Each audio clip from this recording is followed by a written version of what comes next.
Alors, après ce café qui a fait du bien à tout le monde, nous allons recommencer pour la deuxième table ronde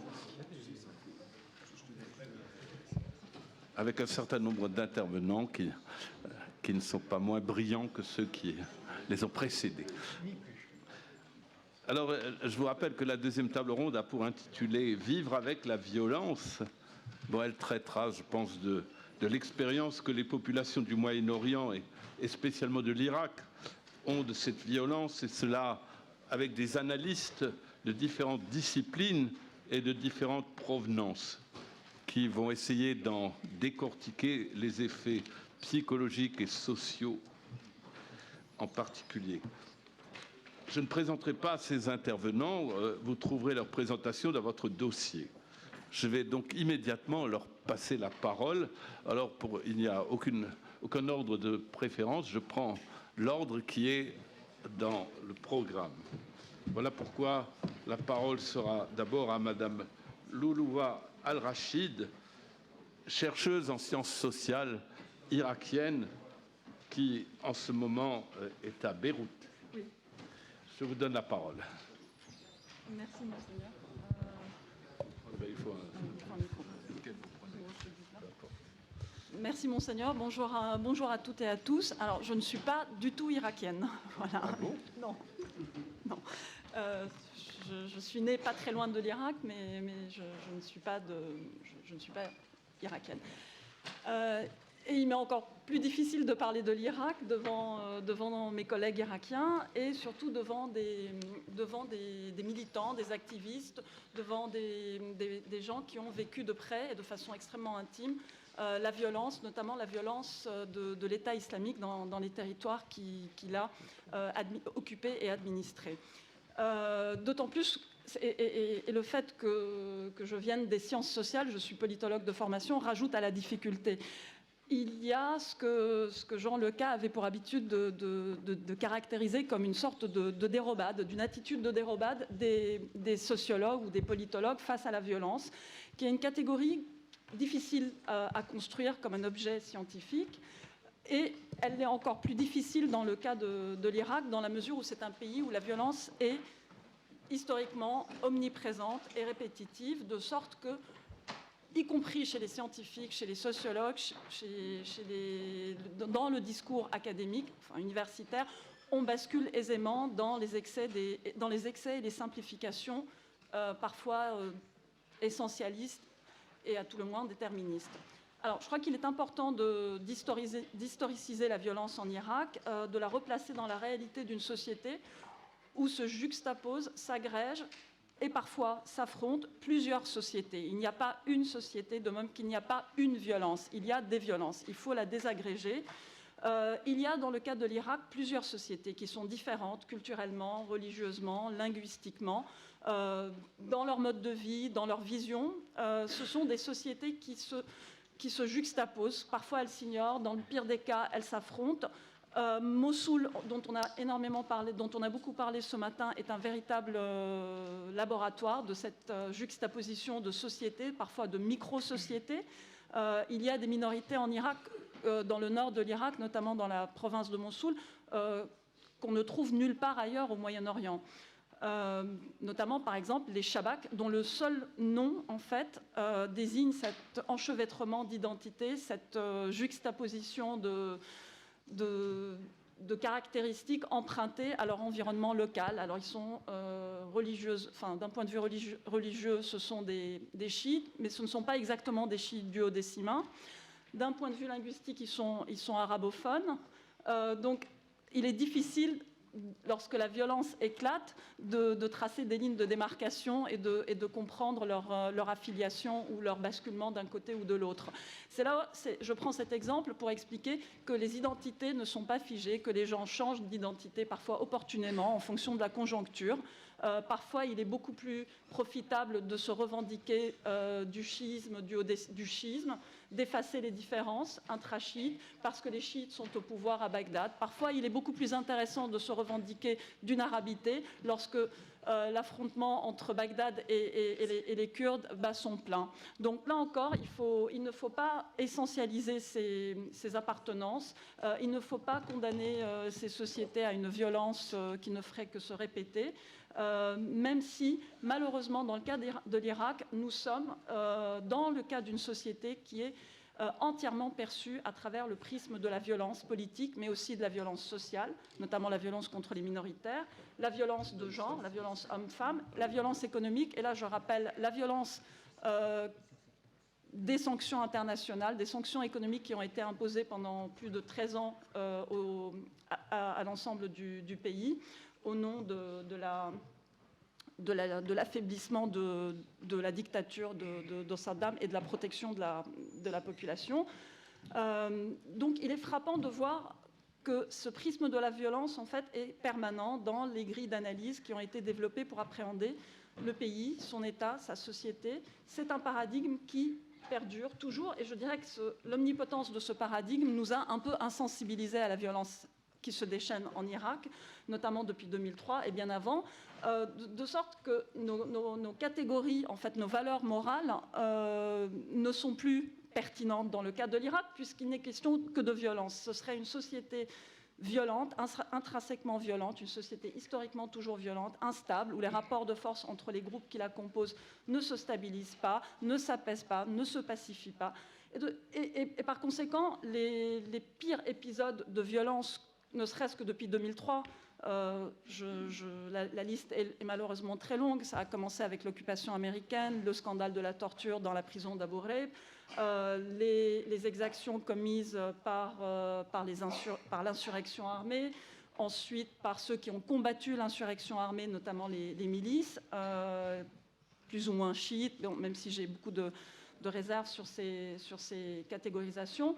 La violence ensuite de l'État islamique et la violence aussi de la guerre contre le terrorisme. Il ne faut pas l'oublier. C'est une guerre extrêmement meurtrière. C'est une guerre dont on nous donne l'impression qu'elle est propre, puisque les pays occidentaux la mènent par des coalitions aériennes, par des bombardements.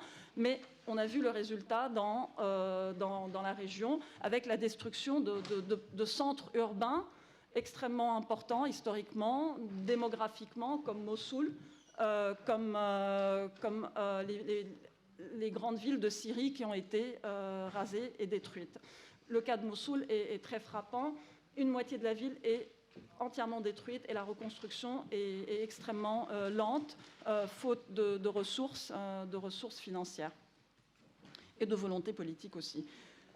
Donc c'est cette idée qu'il y a une accoutumance de la société irakienne à la violence. On la retrouve dans les... Alors, il ne s'agit pas simplement d'un cliché d'orientaliste développé par les orientalistes, mais bien au contraire, c'est repris par les Irakiens eux-mêmes, c'est-à-dire cette idée d'une société intrinsèquement violente, même si il y a une ambiguïté, parce qu'autant dans les travaux des historiens et des sociologues irakiens, on retrouve toujours ce tiraillement entre finalement une société vouée à la destruction, à l'autodestruction, à la violence pour des raisons historiques, etc., et aussi une société dont on nous vante aussi tout le potentiel de coexistence pacifique et de richesse dans la diversité culturelle, ethnique, religieuse, etc., etc. Mais je dirais, juste pour ne citer pour me dédouaner un peu de cette...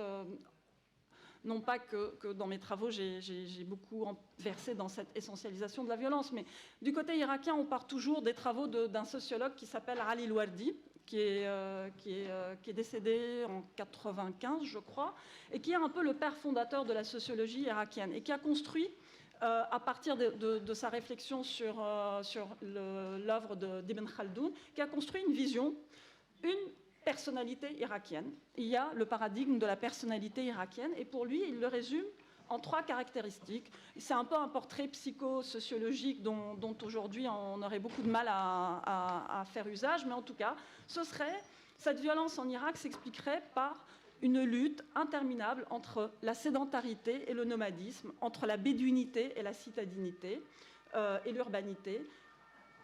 La deuxième caractéristique, ce serait un esprit de discorde, c'est-à-dire une propension constante de la société irakienne à la division segmentaire, une propension à se quereller en permanence. Et enfin, il conclut, alors là c'est la caractéristique la plus frappante, il pense qu'il y a une schizophrénie socio-culturelle en Irak. Et c'est un peu ces trois traits, ces trois caractéristiques qui, pour lui, sont fondatrices de la personnalité irakienne. Alors évidemment, dans tous les travaux des historiens et des sociologues irakiens, il est difficile de s'affranchir en fait des travaux de Khalil Wadi qui dominent toujours. Ils sont toujours sollicités pour expliquer aujourd'hui la violence et finalement la naturaliser d'une certaine manière. Et on arrive finalement à la construction d'une exception irakienne, d'une singularité irakienne. Ce serait le pays le plus violent au Moyen-Orient. Et alors là, on invoque aussi bien des facteurs climatiques. Il suffit de regarder les crues du Tigre qui ont dévasté des régions entières, des villes entières en Irak. Les rigueurs climatiques, c'est vrai qu'à Bassora, ça explique beaucoup les rigueurs climatiques, le fait que la température puisse atteindre 58 degrés en août. Ça explique aussi la violence des mobilisations, des protestations, des revendications, surtout quand l'état des services publics est complètement lamentable et qu'il n'y a pas d'eau et d'électricité de façon satisfaisante, pas plus que quelques heures par jour. On invoque un ethos viril, un machisme, un hyper-militarisme, et paradoxalement, c'est là où je parle d'ambiguïté vis-à-vis de cette violence. Certains se targuent ont écrit des pages et des pages et des ouvrages entiers sur l'Irak, la Prusse orientale, en fait en érigeant cet hypermilitarisme comme finalement modèle de construction étatique, comme seul modèle de construction étatique légitime. Je vous passe les raccourcis qui ont permis, par exemple, à Adonis en 2003, qui commentait en fait l'invasion américaine, de dire que de toute façon, depuis Al-Hajjaj ibn Youssef, en fait, ce gouverneur sanguinaire du 7e, 8e siècle, qui traitait l'Irak, la société, le peuple irakien d'hypocrite et querelleur, il disait que les choses finalement n'avaient pas changé et qu'il n'était pas étonnant que les Américains se cassent la figure, se cassent les dents en Irak, puisque de toute façon c'est une société qui ne peut pas être pacifiée. Alors, il y a le mythe et il y a la réalité de la violence et la façon dont elle est vécue. Pour aller très vite, puisque je n'ai plus que peut-être 2 minutes ou 1 minute et demie. Alors, la violence est au cœur du processus politique. Elle est, en dépit de la façade institutionnelle et démocratique qui s'est plus ou moins bien difficilement mise en place depuis 2003, il y a en Irak, à mon sens, une précarité fondamentale des vies humaines. Rien n'est stabilisé. Il y a une culture de la haine dont Saad Selloum a parlé ce matin, certainement. Elle est présente dans la société irakienne. Elle n'est pas simplement le fait de politiciens qui instrumentalisent la haine pour avancer leurs intérêts sur l'échiquier politique. Il y a aussi des tendances un peu autosacrificielle et eschatologique dans la société irakienne. La mort, la violence, ce serait finalement la seule instance restauratrice des valeurs de la vie. Et malheureusement, on le voit chez certaines milices, par exemple, notamment milices chiites. Il n'y a plus de recours ni d'avenir. Parfois, beaucoup d'Irakiens sont réduits à cette conclusion qu'ils n'ont plus de recours ni d'avenir dans leur propre pays. Et c'est de là que naît la violence. Les options individuelles et collectives face à cette violence, il y a d'abord la soumission, collaborer, obéir. Ça a été le cas d'une bonne partie de la population de la ville de Mossoul qui n'avait qui n'avait pas les moyens financiers de fuir, qui ne pouvait pas se permettre d'aller, ou qui n'avait pas de famille ailleurs pour aller se réfugier. Donc c'est une première attitude. C'est aussi l'attitude aujourd'hui de l'ensemble de la classe politique sunnite qui s'est soumise, plus ou moins, qui accepte, après l'avoir combattu, l'ordre politique établi depuis le renversement de Saddam Hussein et qui est dans une attitude de collaboration aujourd'hui avec les poids lourds de la scène politique chiite. Il y a des mécanismes aussi psychologiques qui permettent aux gens de résister sans recourir à la violence, qui leur permettent de conjurer la peur de l'avenir, la perte de sens. Alors, il y a tout d'abord le repli sur la famille, qui devient la principale unité de survie, le repli sur le clan, le repli sur la tribu, le repli sur le quartier, sur la région, sur l'appartenance. C'est un mécanisme de survie, c'est un mécanisme psychologique, c'est aussi un mécanisme de régulation. Il y a la religion. je vais faire plaisir à Monseigneur, puisqu'il y a un regain de religieux. On constate depuis les années 90, depuis la période noire de l'embargo, un regain de religiosité dans la société irakienne, toute religion confondue. La religion devient un refuge. On a vu par exemple dans les années 90 une augmentation des vocations côté chrétien.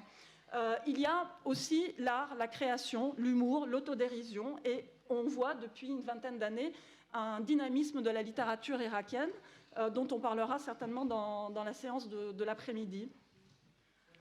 Il y a le recours aussi à la rumeur, à la magie, oui, la sorcellerie. Ce sont des mécanismes qui permettent de conjurer la peur de la violence, la peur du désordre, la peur du chaos. Il y a finalement l'ultime recours contre la violence, c'est se défendre soi-même, y compris en devenant violent.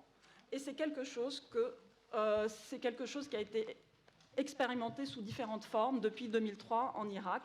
C'est le principe de la défense de soi. Alors ce n'est pas le droit à la légitime défense, qui est une catégorie juridique, c'est simplement la volonté de se défendre par soi-même, de ses propres mains, de redresser les torts, de corriger les injustices.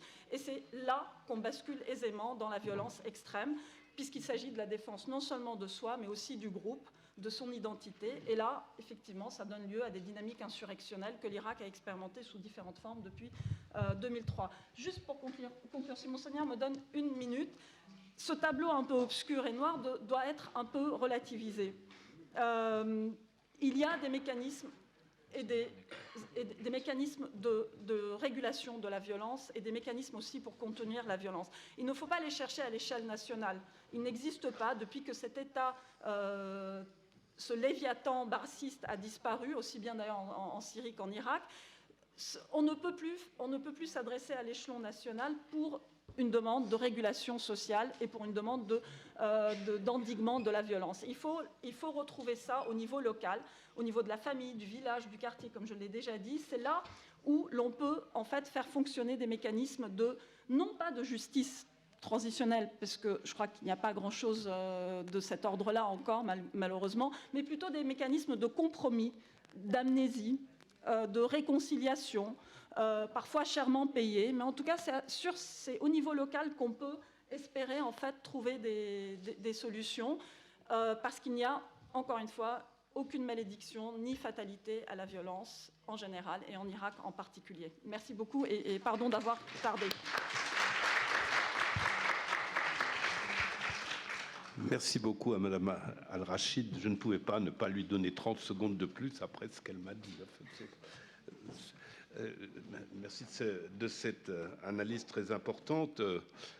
Vous nous aidez à déconstruire un peu cette approche trop essentialiste de la violence en Irak. Et puis, vous nous avez ouvert déjà quelques chemins pour vivre avec la violence en mettant les nuances qu'il faut et surtout pour avoir une petite idée sur la manière d'en sortir. Alors là, je donne la parole maintenant à Monsieur Faris Nadmi, qui est, je le prononce sûrement très mal, mais enfin, excusez-moi d'avance, qui est chercheur en psychologie sociale et qui est à l'université d'Erbil, donc au Kurdistan irakien.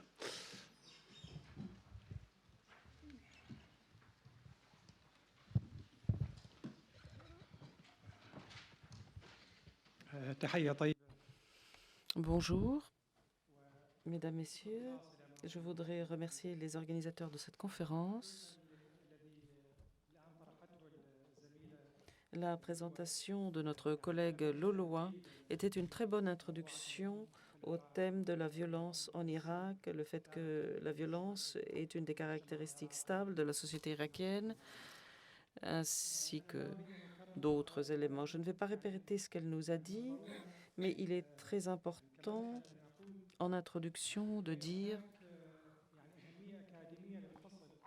qu'il est important sur le plan académique de faire la différence entre la violence de l'individu et la violence du groupe, la violence de l'autorité, la violence de la société. C'est la raison pour laquelle je pose la question suivante. Est-ce que la société irakienne est une société violente ou bien est-ce que l'autorité et le pouvoir sont violents?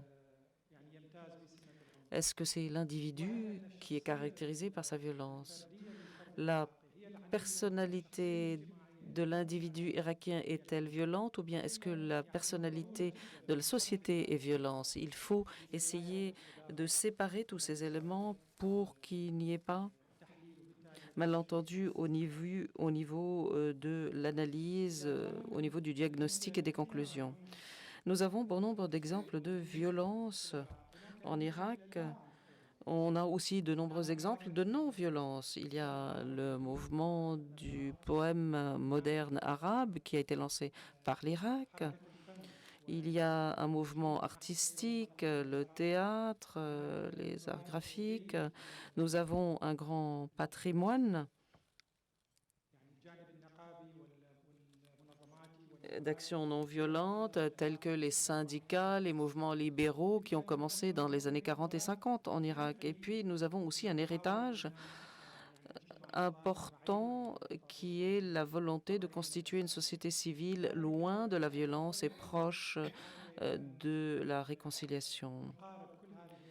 Nous devons donc prendre tous ces éléments en ligne de compte pour donner une image plus claire de la situation en Irak. J'ai quelques minutes pour vous parler et je vais me concentrer sur un thème bien précis qui n'est pas une des raisons de la violence, ni les éléments politiques, économiques, historiques, sociaux, culturels qui causent la violence, mais je vais me concentrer sur les résultats de cette violence, les conséquences de la violence, notamment au niveau de la santé psychologique en Irak, notamment depuis 2003. Je suis d'accord avec ma collègue Leloir, l'histoire de la violence date d'avant 2003.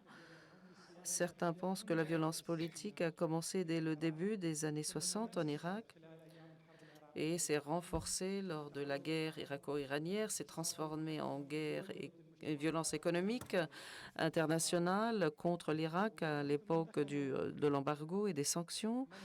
Et puis, la violence a pris une forme encore plus concentrée après 2003, suite à la création des ethnies politiques de par l'action des Américains et puis cette individualité qui ont permis de séparer les Kurdes, les Irakiens, les Arabes, les Chiites et les autres.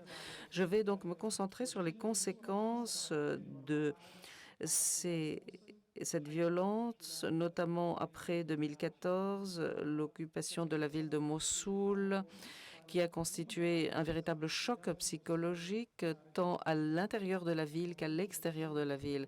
En effet, la psyché irakienne a connu toute une série de perturbations inconnues par le passé. Je dirais donc que lorsque l'on parle des incidences de la violence, il faut regarder les modes de violence. Est-ce qu'on parle de violence politique, religieuse, économique, culturelle, sociale, familiale, à l'école et même entre les sexes? Nous devons regarder aussi les définitions, la violence physique, orale, symbolique, d'opposition et autres. Donc il y a tous ces différents modes d'application pratique de la violence qui ont une incidence sur la santé psychologique. Avant de parler de ces conséquences et de ces influences, nous avons des chiffres qui nous disent que depuis 2003 et jusqu'en avril 2018, officiellement, le nombre de morts irakiens civils uniquement, je ne tiens pas compte des militaires, je ne parle pas des morts dues à la maladie ou à la faim, représentait 203 000 personnes suite aux actions militaires et à la violence confessionnelle. Pour les migrants, en février 2018, plus de 17 millions de personnes, dont plusieurs millions ont été parquées dans des camps. Les chiffres, les statistiques nous montrent que 65% des Irakiens souffrent, ont connu au moins un choc psychologique dans leur vie.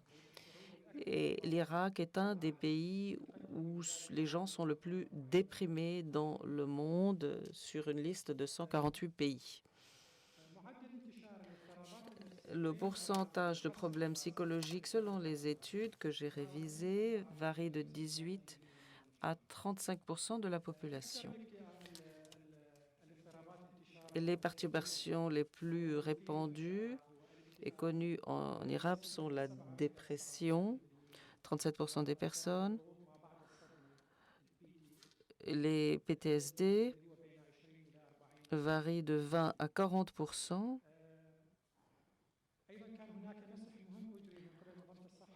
L'OMS a entrepris une enquête très vaste avec le ministère de la Santé à Bagdad et on a constaté qu'une femme sur 5 en Irak et un homme sur 7 en Irak aujourd'hui souffrent de troubles psychologiques à un moment de leur vie.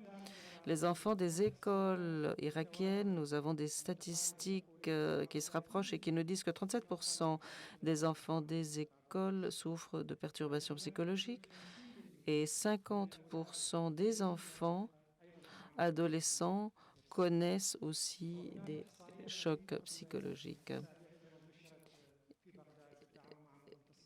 L'Organisation mondiale de la santé a publié récemment des chiffres qui disent que 80% de l'ensemble des enfants irakiens connaissent la violence, soit à l'école ou dans leur domicile ou hors du domicile. À l'époque de l'occupation de Daesh, nous avions 3,5 millions d'enfants irakiens qui étaient menacés de mort, de viol, d'enlèvement ou toute autre forme de violence, ce qui a provoqué de nombreux troubles psychiques. Les gens ont peur, ont des cauchemars, ont des difficultés alimentaires, dorment mal, ont peur, sont déprimés. Nous avions une véritable problématique qu'il faut mentionner et qui est une des conséquences de l'intervention de Daesh. C'est les jeunes qui ont été embrigadés et formés. Ces enfants soldats ont besoin d'un soutien psychologique majeur pour être réintégrés dans la société. Nous avons également les enfants et les femmes de Daesh qui sont nés de mariage avec des combattants de Daesh. Comment peut-on leur accorder la nationalité irakienne? Ils sont toujours dans des camps, ils sont toujours stigmatisés.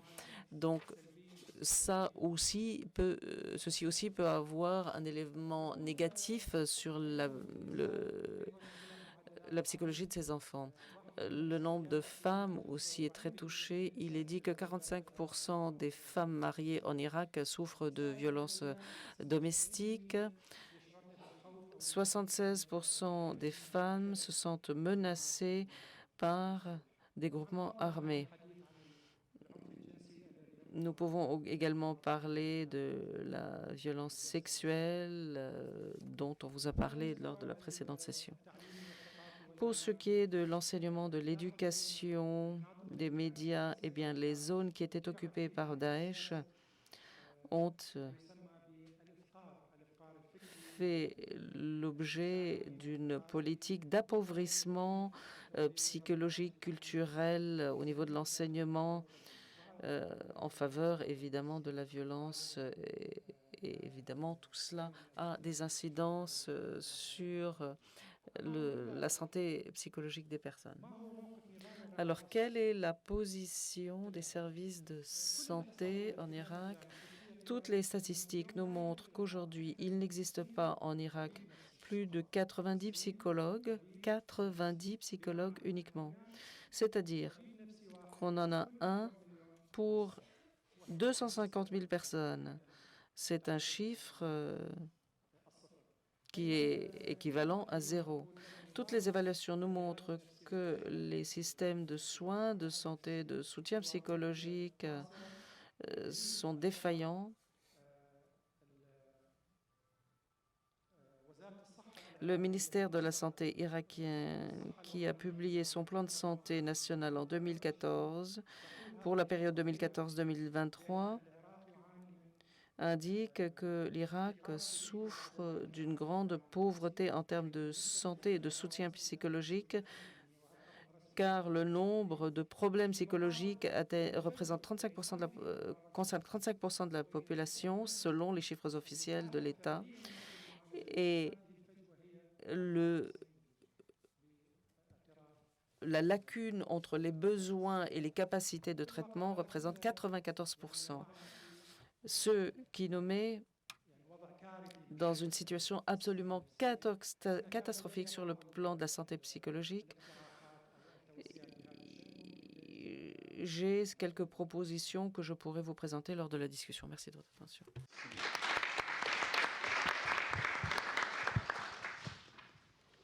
Merci, Monsieur Nadmi, pour cet exposé saisissant sur les conséquences de la violence après 2014 dans la société irakienne. Ça pose gravement la question de la manière d'en sortir, mais ça, ce sera pour la table ronde de cet après-midi. Je passe aussitôt la parole à Monsieur Antoine Garapon, qui est un magistrat et qui est là aussi au titre de sa participation au comité de la revue Esprit, un des partenaires de notre colloque. Et je lui donne la parole. Merci beaucoup.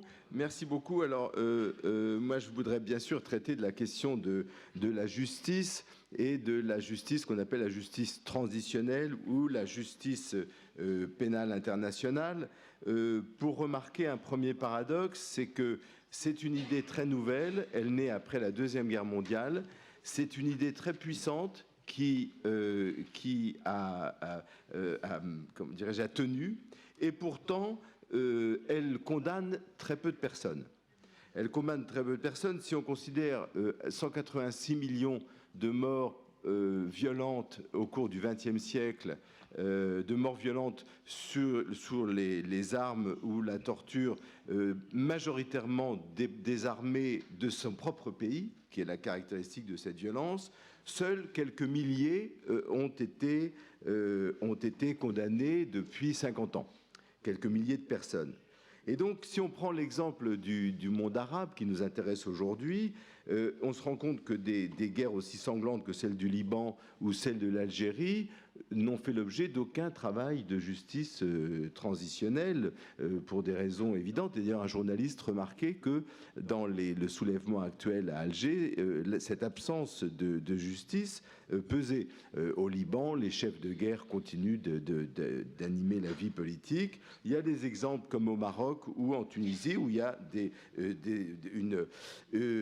une tentative de justice transitionnelle, tentative frustrante, bien sûr, et inaboutie, partielle.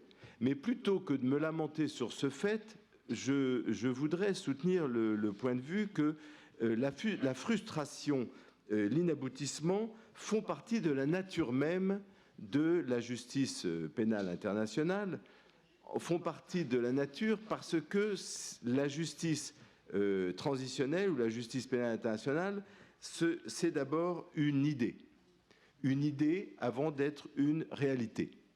Et cette idée, aujourd'hui, ce sera ce que je voudrais dire très rapidement, cette idée, elle est portée par 4 moteurs très puissants, par 4 moteurs encore plus puissants aujourd'hui qu'hier. Quels sont ces moteurs? Le premier, c'est la vérité des faits. La vérité des faits. On trompe les gens une fois, c'est la fameuse phrase de Churchill, on trompe les gens une fois, et on aurait pu ajouter pas pour très longtemps. La guerre d'Irak a été fondée sur un mensonge patent des États-Unis, et il n'a pas tenu très longtemps. Alors, ce qui est nouveau, c'est que pour établir la vérité des faits, on dispose aujourd'hui d'une somme de connaissances et de preuves inimaginables. Nous avons plus d'1 million, près de 2 millions de vidéos très, comment dirais-je, recueilli avec grand soin et extrêmement facilement paramétrable sur la guerre de Syrie. Aucun conflit au monde dans l'histoire n'a eu une telle couverture. Le paradoxe, c'est que toutes ces preuves qui sont en plus avec les moyens informatiques considérables, sont des preuves qui sont détenues par Facebook, Google et les grandes plateformes, ce qui n'est pas le moindre des paradoxes. Mais on a de quoi documenter un vol depuis le décollage à Damas, ce qu'il a fait, de le documenter avec très précisément, non seulement le vol lui-même, mais le voir en dessous, voir les victimes, et d'ailleurs des gens qui ont pris ces photos au risque de leur vie, qui souvent sont morts d'ailleurs en les filmant. Alors, deuxième facteur qui est très important, c'est bien sûr le droit. Alors, vous me direz, il y a toujours eu du droit, mais là, il y a un droit international qui est de plus en plus, dont le maillage est de plus en plus dense et qui engage tous les pays du monde, y compris d'ailleurs l'Irak ou la Syrie. Ce maillage, il est là. Il est disponible. Il n'est pas appliqué, mais il est néanmoins là. Une autre bonne nouvelle, c'est que ce qu'on observe, je n'ai pas bien sûr le temps de développer, c'est que ce droit n'est pas que du droit humanitaire. Ce qui est très frappant aujourd'hui, c'est que l'humanitaire est conjugué de plus en plus étroitement avec l'économie, avec un droit qui n'est pas spécifiquement un droit qui poursuit les crimes internationaux. Et donc, cette conjonction avec l'économique, qui est un effet de la mondialisation, opère une sorte de potentialisation de tous les secteurs du droit. Troisième facteur, c'est bien sûr la mondialisation, le monde. Le monde qui se caractérise par une déterritorialisation.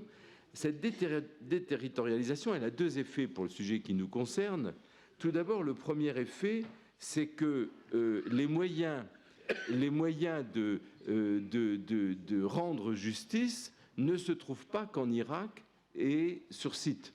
Elles se trouvent aussi un peu partout dans le monde, elles se trouvent dans la diaspora, elles se trouvent dans les dizaines ou les centaines de milliers de Syriens qui sont à l'extérieur et avec les moyens informatiques qui peuvent faire énormément de choses. Mais elle a aussi une autre conséquence, la déterritorialisation, c'est qu'elle condamne les auteurs de crimes internationaux à la fixité chez eux. Elle les assigne à résidence. Et les no-flight measures, les interdictions de facto de circuler, seront d'autant plus puissantes que la mobilité est une donnée de notre temps. Mais là aussi, on assiste à quelque chose de très très nouveau. La poursuite des auteurs de crimes nazis n'aurait pas du tout la même configuration aujourd'hui dans notre monde. Quatrième donnée, c'est bien sûr le temps. Le temps aujourd'hui connaît une double caractéristique tout à fait paradoxale, c'est qu'à la fois il se contracte et il s'allonge. Dans mon domaine, qui est celui du droit, il est possible de faire des analyses extrêmement précises avec de l'ADN, avec des données, même des données vidéo d'ailleurs, des années, des siècles, on pourrait, si on tentait qu'on garde les programmes informatiques, des millénaires après. Il y a une technique qui s'appelle la virtopsie, qui permet de faire une autopsie aussi précise qu'une autopsie réelle, sans aucune limitation de temps et sans aucun dommage sur le corps, qui est un problème. Je veux dire quoi? Je veux dire que, par exemple, avec des amis libanais, une association libanaise, ils ont recueilli l'ADN de tous les charniers qui sont ouverts. Alors, il n'y a pas de justice transitionnelle au Liban, mais il y a le recueil d'ADN qui fait qu'on va pouvoir savoir beaucoup de choses. Veritas filia temporis, c'est le vieil adage des juristes, la vérité est la fille du temps, et puisque tous ces facteurs s'intensifient, eh bien, elle le sera encore plus fille demain qu'aujourd'hui. Alors, ces données, elles ont, vous voyez, ces quatre alliés de la justice, le temps, le monde, la vérité, le droit, ils ont pour caractéristique qu'ils sont immaîtrisables. Immaîtrisables par qui que ce soit. Personne ne peut les maîtriser entièrement, ce qui est une nouveauté également. Ils sont immaîtrisables et ils nous propulsent vers l'avenir. Ils sont devant nous. Ce sont des instruments qui sont toujours mobilisables, qui sont disponibles et ils se caractérisent, ils sont dans ce sens-là source d'espoir, source d'une ouverture. Et pour terminer, ne pas épuiser le temps qui m'a été imparti, je crois que aujourd'hui, notre monde connaît là aussi une évolution particulière et il est très marqué par ce qu'on pourrait appeler une sorte de dimension à la fois vitaliste et apocalyptique. C'est-à-dire dans ce qu'on constate dans nos sociétés qui n'avons pas connu les souffrances et le martyre du peuple irakien, du peuple syrien, il vit dans un imaginaire de l'apocalypse. L'apocalypse écologique, l'apocalypse technique est extrêmement présent. Ce qui renforce une sorte de cynisme, de pessimisme et de cynisme de nos sociétés, dans nos sociétés de l'Ouest, et qui donne un regain pour une sorte de vitalisme où seul compte la vie, la préservation de la vie, et c'est porté aussi bien d'ailleurs par l'économie que par la technique. Et je crois que le véritable message dont on a parlé dans la première table ronde, d'après ce qui m'a été dit, sur le refus de l'impunité, le véritable message, ou peut-être ce qu'il y a de plus profond dans le refus de l'impunité, il n'est pas à chercher du côté de l'impunité, il est à chercher dans la force du refus, la puissance du refus, dans l'idée de justice, dans cette idée de justice qui est virtuelle, qui est possible, qui est encore plus possible aujourd'hui. Ce qui est important, c'est la puissance du refus et l'affirmation de la volonté. Et c'est ça peut-être d'ailleurs qui situe le refus de l'impunité à la hauteur ou à la profondeur de ce qu'est le mal de la violence. Merci.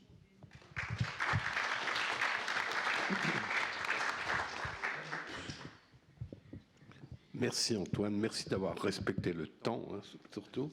Je retiens cette idée de la frustration qui fait partie de la nature même de la justice.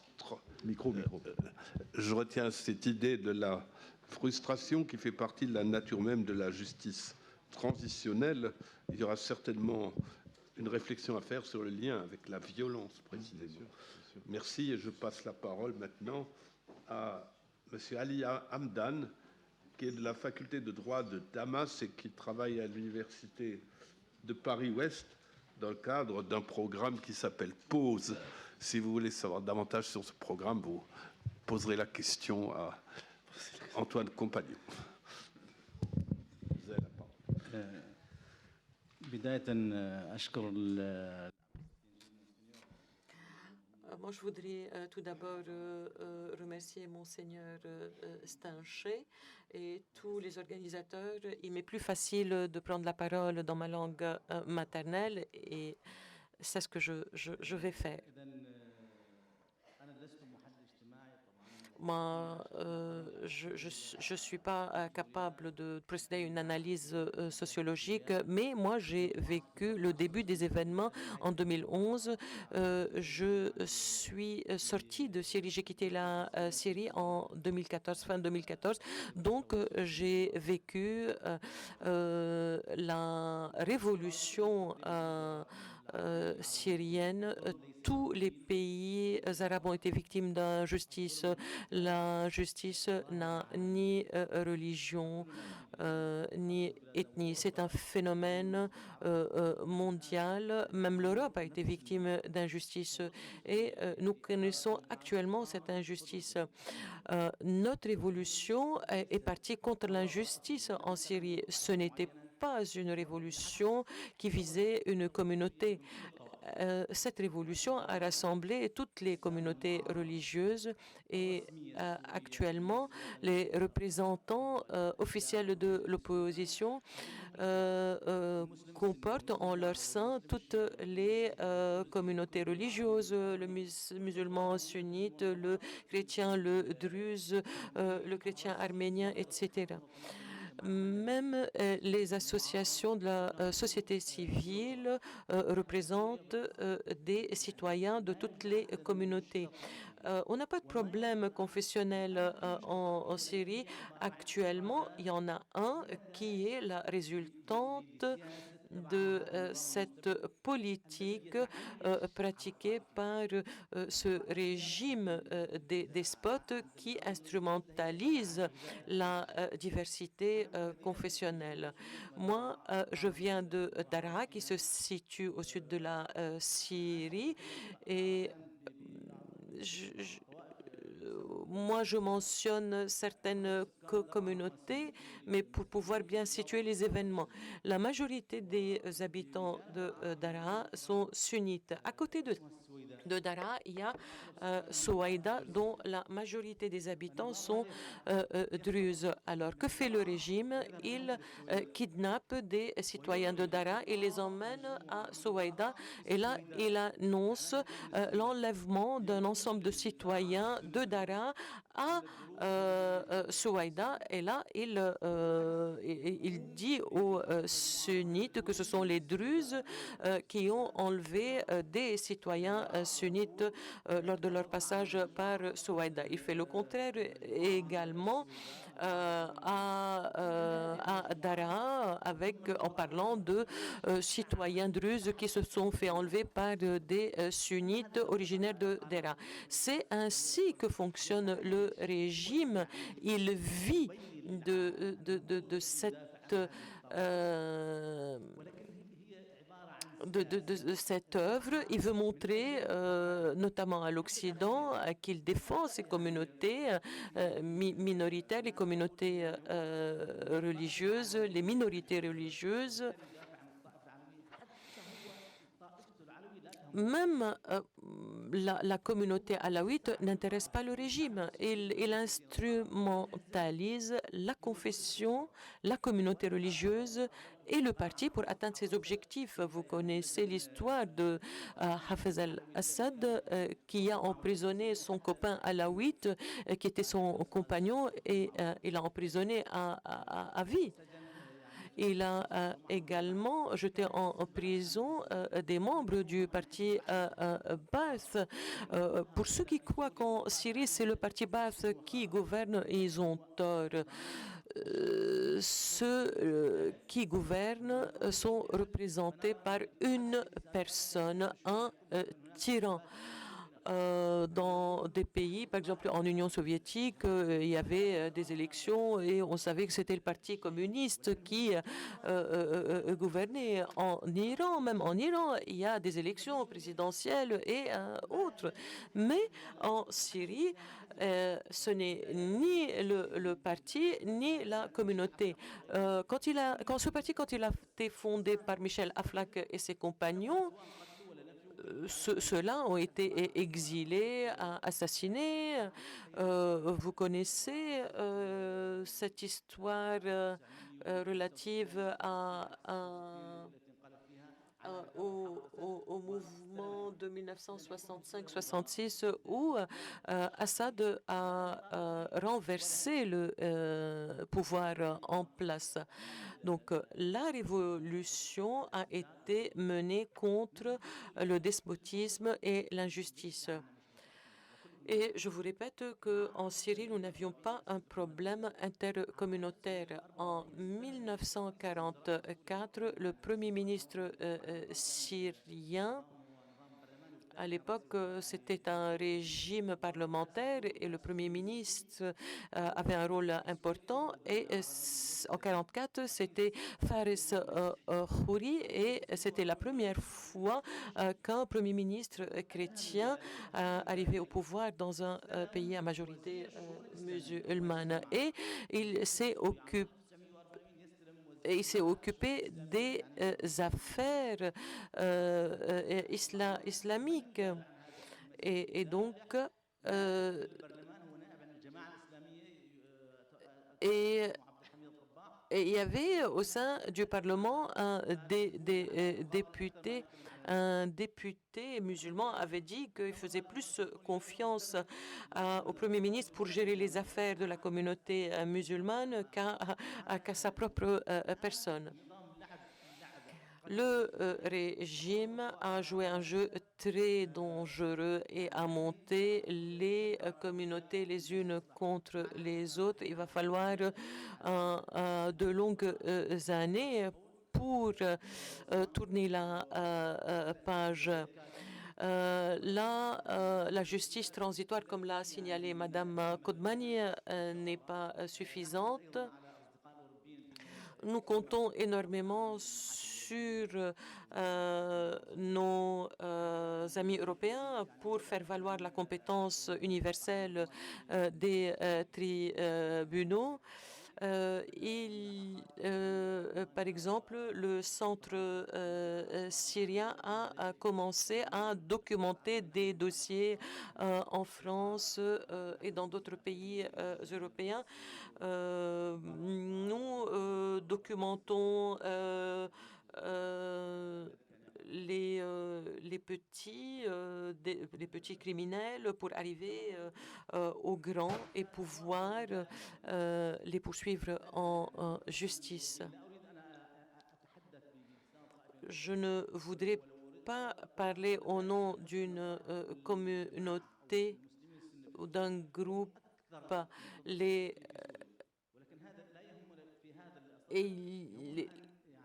Il y a des groupes sunnites très extrémistes en Syrie, mais nous avons besoin de votre aide, de votre assistance pour nous débarrasser de ces groupes extrémistes. Nous sommes tous en Syrie, quelle que soit notre appartenance politique ou confessionnelle, sommes victimes de cette injustice. Le problème en Syrie est ce régime et la tyrannie de ce régime. J'ai une anecdote avec laquelle je vais conclure. Moi, en 2009, je suis réfugiée en France depuis 2015. En 2009, doctorant à Montpellier. J'ai soumis ma thèse, j'ai présenté ma thèse. Ça, c'était avant de 2011, donc c'était en 2009. Quelqu'un m'a appelé, et m'a dit, je suis le conseiller économique de Syrie à l'ambassade syrienne à Paris. Et m'a demandé de venir les voir à l'ambassade. Et j'ai dit, je n'ai pas été invitée à le faire. Et là, c'était une sorte de sommation, de convocation. Je suis allée à l'ambassade et cette personne, il s'est avéré que c'était un officier de sécurité. Il m'a dit, il y a eu un rapport à votre sujet fait par un autre étudiant syrien, et qui relate une activité et une connivence avec l'opposition, avec des groupes qui s'opposent au régime syrien. Et moi, j'ai dit non, je suis étudiant et je me comporte en tant qu'étudiant. Il n'était pas d'accord. Et donc, je suis retournée à Damas et la famille était très contente. Et à la frontière, on m'a arrêtée. Et il y a eu une personne qui avait une liste avec des noms d'étudiants. En Europe, on demande à une personne qui va voir un médecin, qui est votre médecin traitant. Mais en Syrie, on me demande à quel officier de la sécurité je suis rattaché, à quel organisme de la sécurité nationale je suis rattaché. Et donc, c'est comme ça que ce pays fonctionné. Je n'ai pas été arrêtée, mais j'ai été obligée de me rendre à l'organisme de sécurité auquel j'étais rattachée. Et j'ai subi des interrogatoires, vous vous rendez compte? Donc, l'histoire est longue, mais c'était juste pour vous donner une idée de la réalité de ce régime. Merci, Monsieur Al-Hamdan, pour cet exposé شكرا للسيد الحمدان على هذه المداخلة التي تستكمل ما استمعنا إليه وهذه المداخلة التي تبين كيف أن العنف يتولد على أرض ليست مهيئة لتعيش هذا العنف. أما الآن فسوف أعطي الكلمة إلى السيد نيكولا إينا وهو صحفي وهو واجه هذا العنف بسبب عمله. نعطيه الكلمة. En effet, je n'ai, à l'inverse des personnes, de la plupart des personnes avec qui je partage cette tribune, je n'ai pas de titre académique.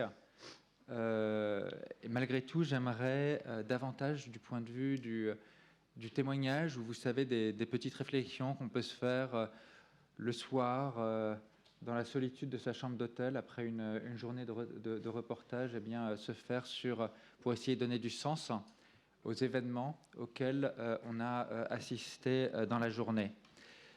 Une dimension témoignage parce que pendant la quinzaine d'années durant laquelle j'ai exercé le métier de journaliste, j'étais avant tout reporter de guerre.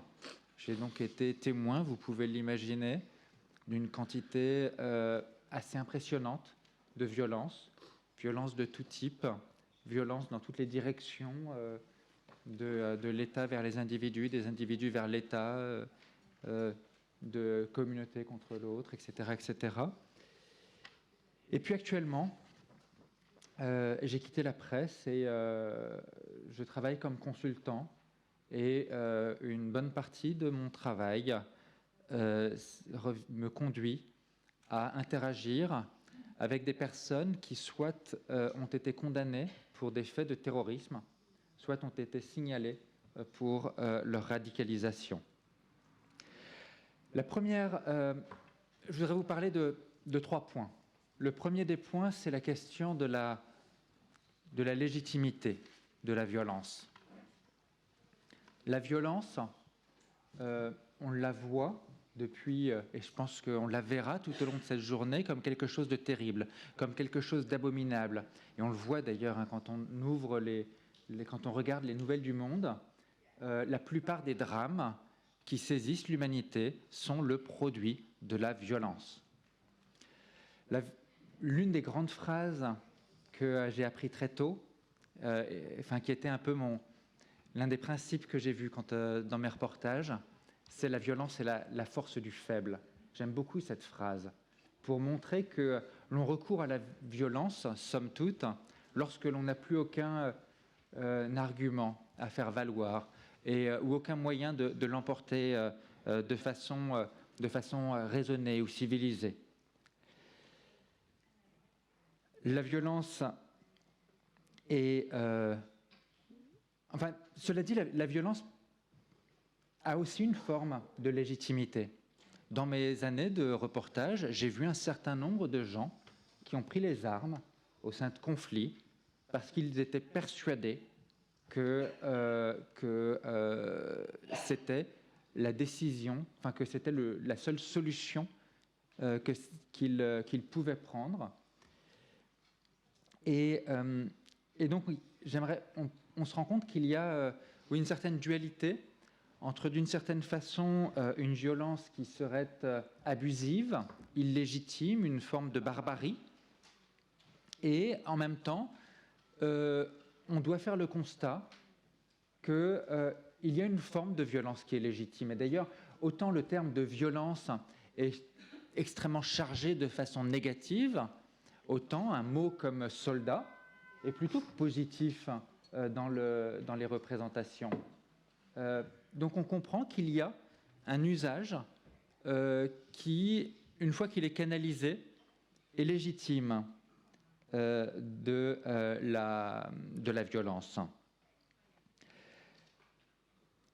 L'un des principes que j'aime beaucoup, en l'occurrence, c'est celui qui a été établi par Max Weber il y a aujourd'hui 100 ans, qui est le principe du monopole étatique de la violence légitime. Une société fonctionnelle, un état de droit, une communauté qui accepte, qui ne peut vivre que si elle accepte de déléguer l'usage de la violence à la collectivité. Ce qui est, je dois vous dire que j'ai eu beaucoup d'échanges au Moyen-Orient, dans des pays où justement qui souffrent de très mauvaise gouvernance, où les États ne doivent leur survie, les États, j'ai envie de dire les régimes, ne doivent leur survie qu'à la pratique d'une violence qui est vécue comme illégitime. J'ai eu droit à beaucoup d'effroi lorsque j'ai rappelé ce principe. Attends, mais tu veux qu'on donne le monopole de la violence à nos gouvernants? Mais tu es fou, quoi. Malgré tout, je reste avec la conviction chevillée au corps qu'un état de droit est un état dans lequel nous déléguons à la collectivité l'exercice de la seule violence que nous acceptons. Deuxième question que je voudrais aborder après cette question de la légitimité, cette petite réflexion assez superficielle sur la légitimité, la question de la justice, la nécessité impérative de la justice. Je suis rassuré parce que Antoine a déjà largement défriché le terrain. Je rebondirai d'abord sur un point soulevé par Omar Effendi, mon ami, sur l'injustice qu'il y a à vouloir faire porter par les victimes le coût de la justice. La justice a un coût. Antoine Garapon l'approuvera, peut en témoigner. La justice est même assez chère. La justice, d'ailleurs, dans beaucoup de pays européens, est le parent pauvre des efforts budgétaires. Et il est tout à fait injuste que de dire tous les dizaines de milliers de djihadistes étrangers et les quelques centaines de djihadistes occidentaux parmi eux ne sont que le moindre des problèmes que ces dizaines de milliers de djihadistes étrangers posent. Eh bien, puisque c'est en Syrie, en Irak, qu'ils ont commis le plus gros de leurs crimes, c'est à eux de les juger. C'est une immense injustice, et en l'occurrence, j'ai plutôt tendance à considérer que c'est aux pays qui ont produit ces individus, parce que oui, ces individus sont aussi de nos produits, eh bien, de prendre en charge leur traitement judiciaire. Le rôle des victimes, le fait de ne pas faire porter la justice sur les victimes, et notamment le coût, la charge de la justice sur les victimes, ne veut évidemment pas dire qu'il faille écarter les victimes des violences de ce processus. Les victimes de violences ont un immense besoin de justice. Ce sont les premières à réclamer de la justice. Et là, on voit un petit peu de la même façon qu'on avait violence, barbarie, essayer de séparer violence illégitime et violence légitime, on se rend compte qu'on peut tourner dans le champ de la justice, décliner, poursuivre cette séparation. Et il est évidemment absolument essentiel de distinguer fondamentalement la justice de la vengeance. La vengeance, je le rappelle, c'est une violence qui vient répondre à une autre violence, réelle ou supposée, et qui perpétue la violence. La justice est, elle aussi, une violence, oui, venir incarcérer quelqu'un, venir le contraindre par la force, c'est une forme de violence. Sauf que c'est une violence qui est légitime parce qu'elle est encadrée par l'État et encadrée par un corpus de textes, donc c'est écrit. Donc la personne qui a enfreint la loi ne peut pas dire « je ne savais pas », c'est écrit. Et de même qu'il ne peut pas nous dire « vous me faites ça parce que vous ne m'aimez pas ». Non, ça n'a rien à voir avec qui tu es, ça a uniquement à voir avec ce que tu as fait. Et au moment où tu le faisais, on avait décidé de façon collective que c'était illégal. Bref. Donc la justice est certes une violence, mais c'est surtout une action de réparation, de rétablissement de l'ordre social qui permet de cicatriser en quelque sorte la blessure au corps social qui a été causée par la perpétration de la violence. La justice, on est tous d'accord, elle est imparfaite, elle est humaine, elle ne sera jamais parfaite. Et en particulier dans le cadre d'une justice transitionnelle, nous avons des dizaines de milliers de personnes aujourd'hui détenues dans les camps kurdes du nord de l'Irak.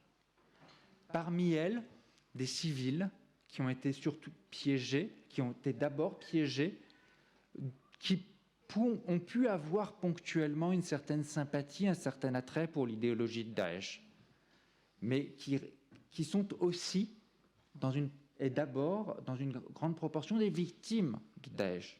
Et puis on a des personnes qui ont des niveaux d'implication plus ou moins élevés, jusqu'à arriver à un noyau de djihadistes purs et durs. Et évidemment qu'il faudra faire un certain tri et qu'il faudra faire un certain nombre de concessions. Il est hors de question de commencer à passer devant un tribunal des dizaines de milliers de personnes. On manquerait de moyens matériels, d'enquête, de procès. Donc, il y aura un tri qui sera avant tout un travail à faire par les personnes locales, avec, le cas échéant, eh bien, un soutien étranger, mais qui consistera à faire, selon les modalités avant tout que les populations locales choisiront, un tri entre les personnes qui doivent être poursuivies et les personnes avec lesquelles eh bien, on va devoir passer l'éponge. Et évidemment qu'il y aura des injustices commises dans ce cadre parce que nous sommes dans une situation extrêmement précaire et marquée par un grand manque de moyens. Et puis, le tout dernier point, pour rebondir sur ce que mon autre ami Saad Saloum disait sur les discours de haine. J'ai eu l'une des particularités dans les théâtres de guerre que j'ai couverts, c'est que la plupart des conflits que j'ai couverts sont intervenus dans des pays que je connaissais en paix avant que de les voir en guerre. Et par conséquent, eh bien, j'ai pu me rendre compte que c'est évidemment une illusion que d'imaginer que dans un pays, on va avoir des gens qui se lèveront un beau matin en se disant « Tiens, et si j'allais tuer mon voisin ?» Non, il y a préalablement à toute commission de violence des discours de haine qui circulent.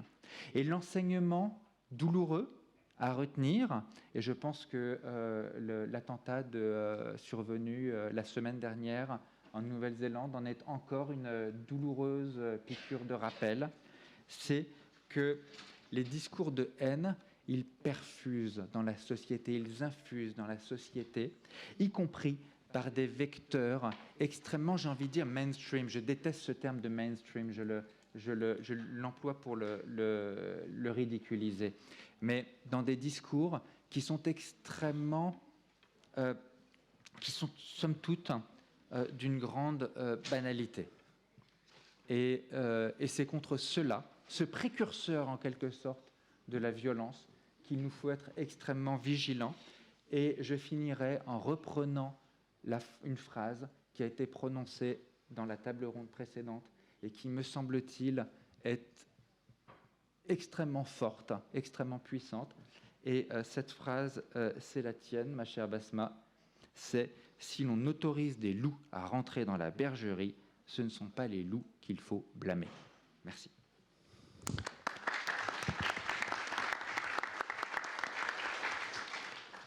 Merci Nicolas. Une question qui est derrière tout cela. Comment vivre en victime de la violence? On aura peut-être l'occasion d'en discuter un petit peu avant le déjeuner.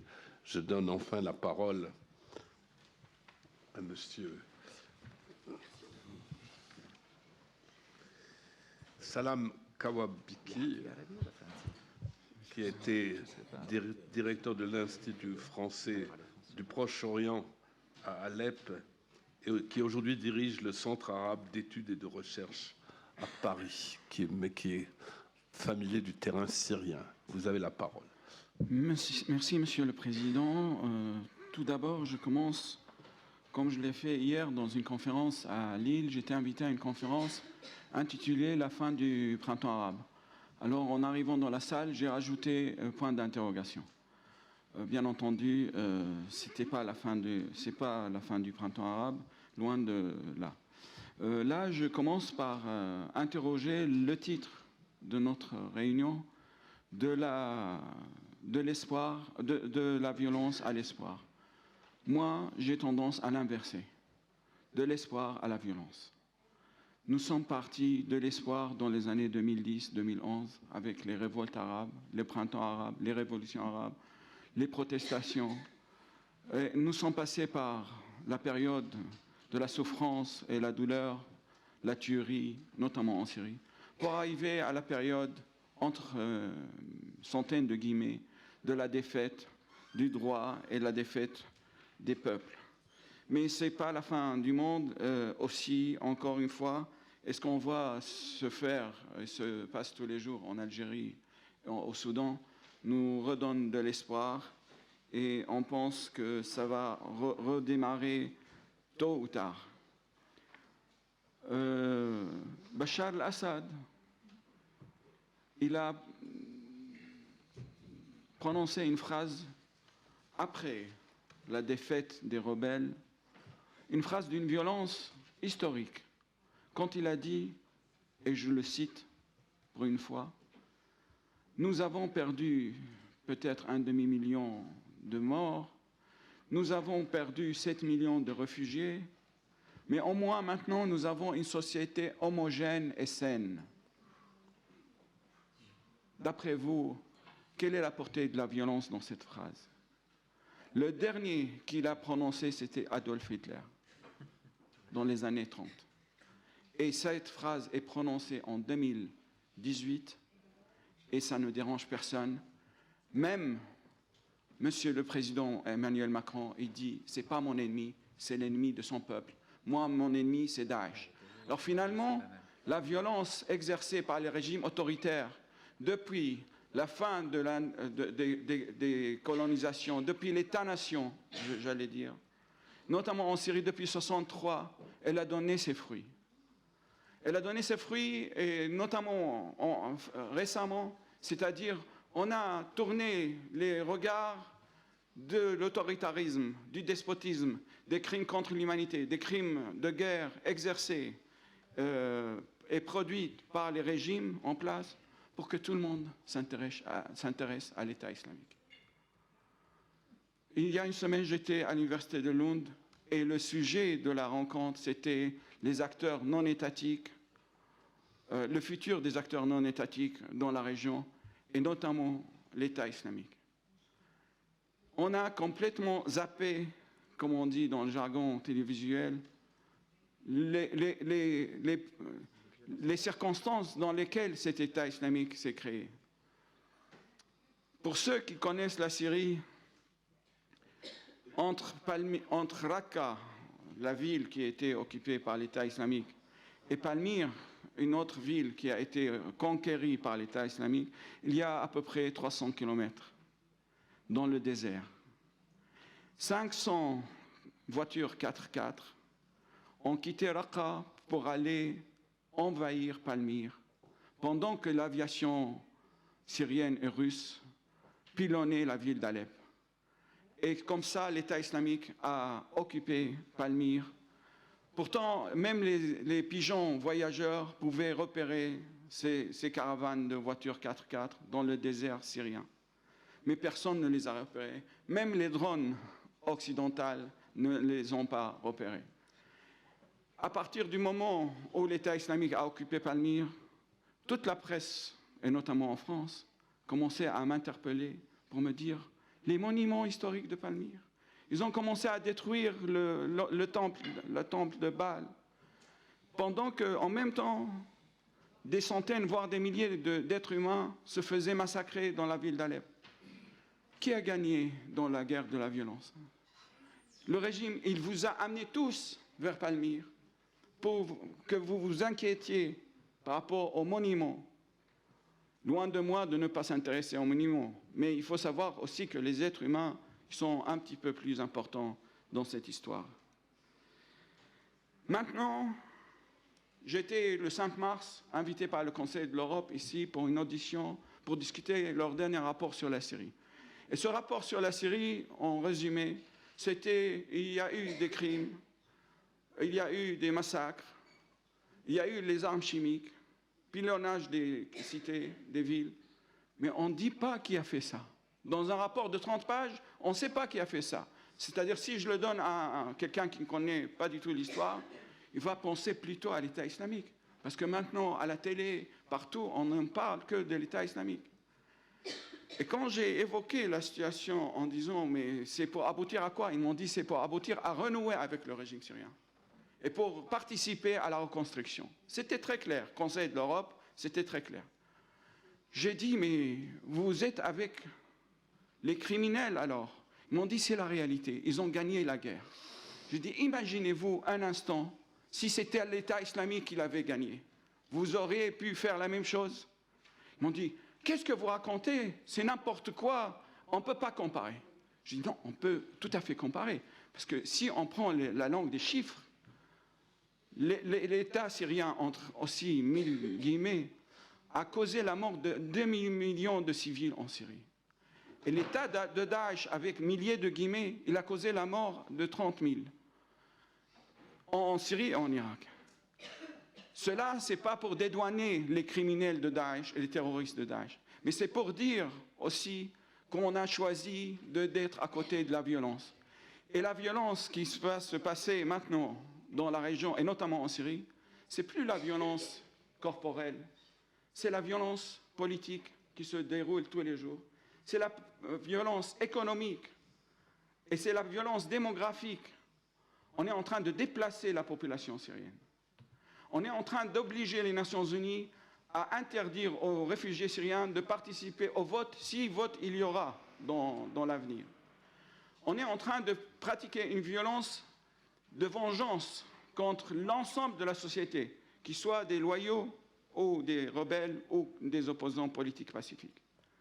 La violence maintenant est en cours tous les jours, toutes les heures, toutes les minutes. Alors on ne peut pas parler d'espoir aussi facilement que ça. La violence en Syrie, elle a été presque orchestrée d'une manière extraordinaire. Dans les années 80, il y a eu un massacre qui a causé la mort de 30 à 40 000 civils dans la 4e ville en Syrie, Hama. Ça a donné la paix au régime pendant 30 ans. La violence qui a été exercée en Algérie dans les années noires, la décennie noire, ça a donné aussi, ça a effrayé la population. Heureusement, maintenant, la contestation est très pacifique. Mais les régimes autoritaires sont capables de renverser les choses. Ils sont capables de rendre les mouvements pacifiques violents. Il suffit de voir l'Algérie dans les années 90, et il suffit de voir la Syrie dans les années 2010. Alors c'est fort possible qu'on est maintenant dans une autre violence. Et cette violence, on ne parle plus de questions humanitaires, de questions de valeurs, de démocratie, parce qu'on s'est rendu compte que ça n'existe pas que dans les discours en Europe. Mais il faut parler des intérêts des Européens. Si cette violence continue, et on est en train de l'encourager, en renouant des relations étroites et en considérant que quelqu'un comme le général Sissi, c'est notre meilleur allié, en lui fournissant des armes, on fournit la violence qui va engendrer encore de terrorisme et de réfugiés. Si on pense, en protégeant les dictateurs, on va réduire la dimension migratoire et on va contrôler le terrorisme dans le sud de la Méditerranée, on se trompe complètement. Et la violence va sonner à nos portes ici en Europe. Elle a déjà sonné, mais elle va sonner encore plus fort. Imaginez-vous, l'Égypte, c'est 100 millions d'habitants. Vous vous rendez compte, si ces 100 millions, pas tous, mais une bonne partie d'entre eux, vont prendre les boat people pour quitter la violence exercée d'un côté par les terroristes et de l'autre côté par le régime. Moi, je crois que la violence, maintenant, est devenue légale. Pas la violence légale dont Nicolas parlait, c'est la violence exercée par les États. C'est la violence légale, qui est exercée par des milices paramilitaires, les milices iraniennes et libanaises en Syrie qui exercent une violence inouïe, et tout le monde ferme les yeux pour participer à la reconstruction, pour avoir sa part du gâteau dans un futur proche. Et tout espoir maintenant réside dans les peu des initiatives qu'on voit à droite et à gauche. Je termine. Et voilà, la violence continuera. Je suis désolé de vous décevoir.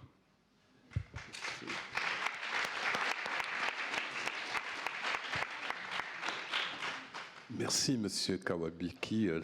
Alors, de la violence à l'espoir, de l'espoir à la violence, votre posture paradoxale mérite question et discussion. Nous avons un petit temps maintenant pour l'échange. Le déjeuner est à 13h et c'est pas très loin d'ici, si j'ai bien compris. C'est ça? Donc nous avons... Oui, oui. Je voulais dire à monsieur le dernier intervenant, Kawakibi, que nous avons modifié le titre de cette journée un petit peu au dernier moment pour ne pas le laisser uniquement sur la violence. Et nous avons introduit de la violence à l'espoir, peut-être de manière un peu rhétorique, je l'admets, mais tout de même pour ne pas retourner la formule comme vous l'avez utilisée, et peut-être pour nous laisser réfléchir justement. Et je pense que la situation en Syrie et la situation en Irak ne sont pas exactement les mêmes aujourd'hui. Et comme je l'ai dit en introduction, je pense aussi que à la suite du voyage que nous avions fait en Irak, nous avions tout de même conçu qu'un certain nombre d'issues étaient possibles aux violences. Et c'est pourquoi nous avions, malgré tout ce que vous avez pu dire, et qui est juste, envie de rappeler que nous explorions des moyens de sortir de cette violence. Mais vous avez raison, nous avons transformé notre titre un peu à la dernière minute. Voilà, est-ce qu'il y a des réactions sur ce point-là, à la suite de ce qui vient d'être dit?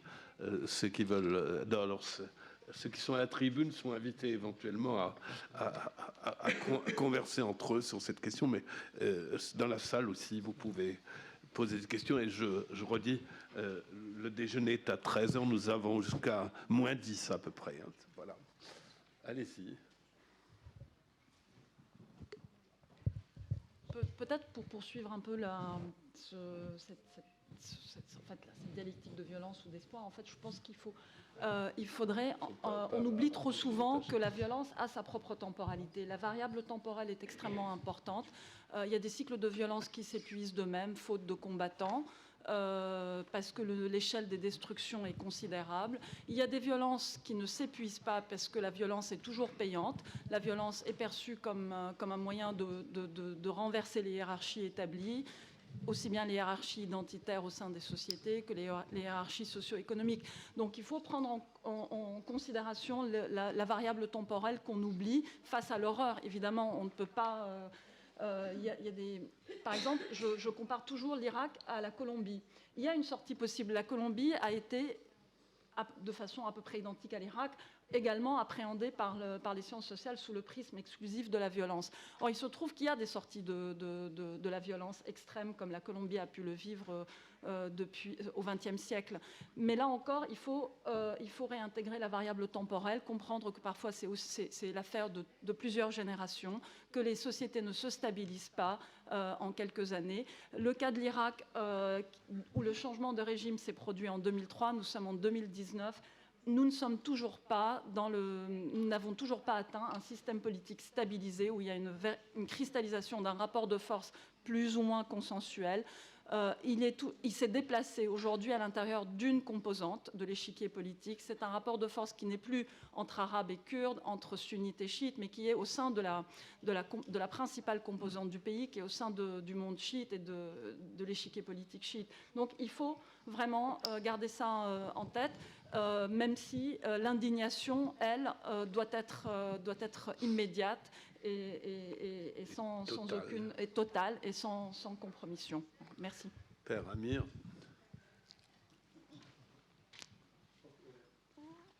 Alors, le micro. Merci beaucoup pour les intervenants. C'était très, très intéressant.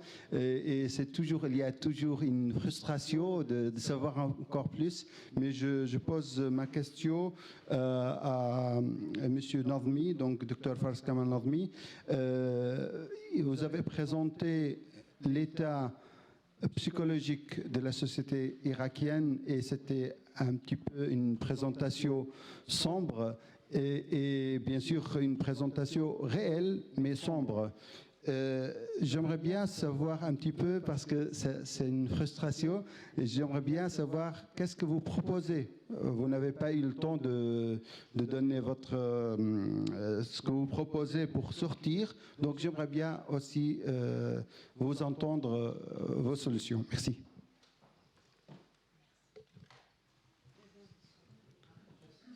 On peut prendre d'autres questions. Allez. Et puis ceux qui veulent répondront.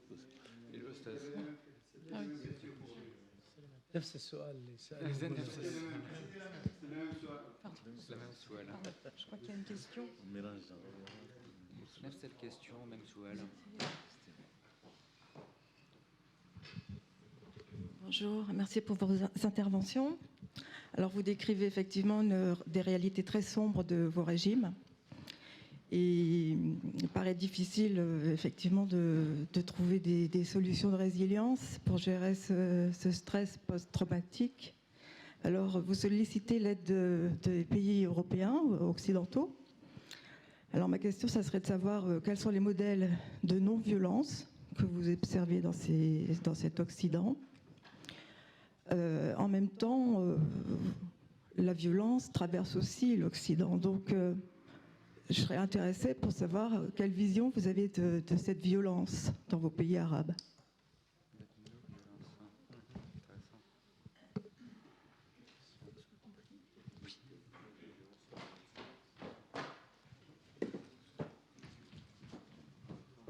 Une question. Les gilets jaunes dans la presse.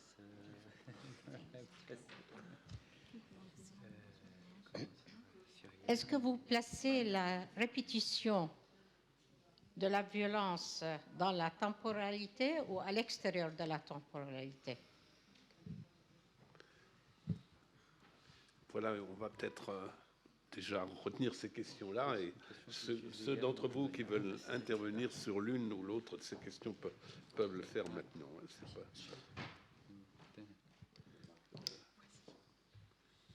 Est-ce que vous voulez répondre sur la question qui a été posée sur... Une dernière question peut-être. Ah, eh ben, allons-y alors. Himan Ramzina, Shtat Turkmania min Arbil. Je suis Himan, je suis activiste d'Erbil. Vous avez parlé de la violence et notamment la dame qui a pris la parole a analysé la violence et a dit que la société irakienne était violence. Mais on ne peut analyser la violence de manière superficielle. Il faut étudier les raisons de la violence tout au long de l'histoire pour la totalité de la société irakienne.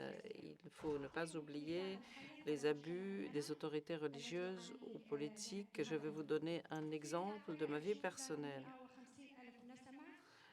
Dans une région où habitaient 350 000 personnes, les forces de Daesh se sont installées.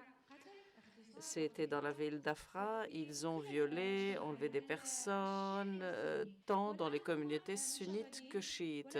Aujourd'hui, ces populations sont toutes hors de la ville et ne peuvent revenir, ni les uns ni les autres.